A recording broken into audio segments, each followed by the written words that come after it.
asteroid on a collision course with Earth. Global extinction event. 80% of the Earth's population dead.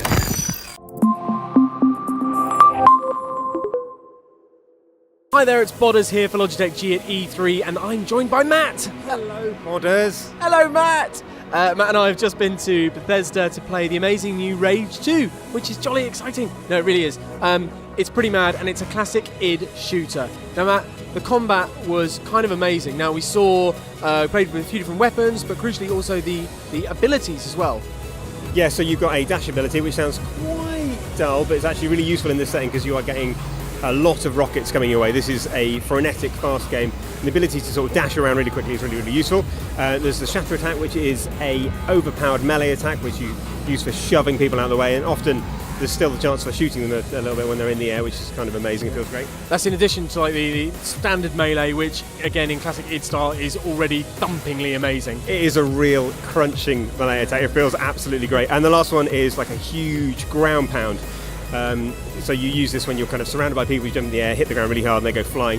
One of the things that's really cool about this, and it's just one of those lovely id game design things, is that many of the levels are just set up so you can see at the moments when it's like, I'm going to use ground pound there and I'm going to feel amazing. So the little breaks in kind of like corridors and places to jump off and things like that. So they're giving you loads of opportunities to use this lovely toy box of ridiculously satisfying ways to kill people. Yeah, it's super fun. And again, like talking about the melee particularly and all the nanotrite abilities, it's incredible how chunky everything feels. It feels like proper meat. You know, it feels like you're working at a slaughterhouse, just smashing sides of beef together. It's amazing. The weapons themselves also are pretty cool. We got to use the rifle, and then after a short while the shotgun. And again, just wonderful id shotgun feels like properly thumping, clumping, great big things. Properly amazing. Oh, it feels just incredible, and it's one of those. I think the way we described it after coming out of the demo is it sounds like two filing cabinets smashing together. So there's such a sense of impact with these things that it's just really, really fun to play. I think I'm going to go out on a limb. I think it was the most fun in a demo that I've had while I've been here.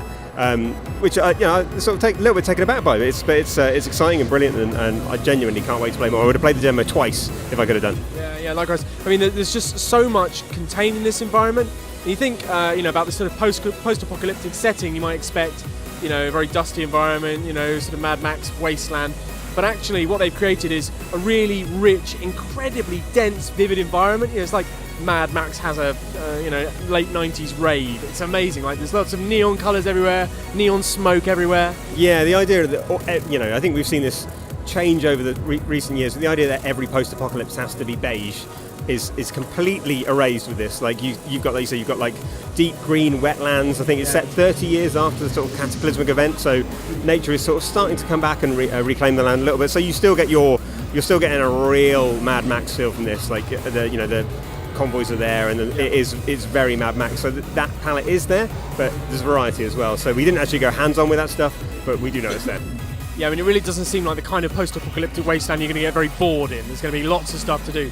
Interesting. Well, there's sort of the hint of space as well. With not the Eden Project. That's in Cornwall. That's different. There's the Eden Space Initiative, I think it was, or Eden Spaceport, and a hint of like things in orbit. So you've got to wonder.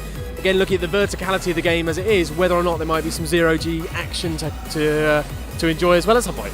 Absolutely, because what we've already seen, there are moments where you're knocking people into the air and shooting them and stuff. Like, feels like the groundwork is already there for some mad zero-G action. So we live in hope. We do indeed. So stay tuned to the channel for more amazing content from E3 just before the show closes, and we'll have more on Rage 2 as soon as we can.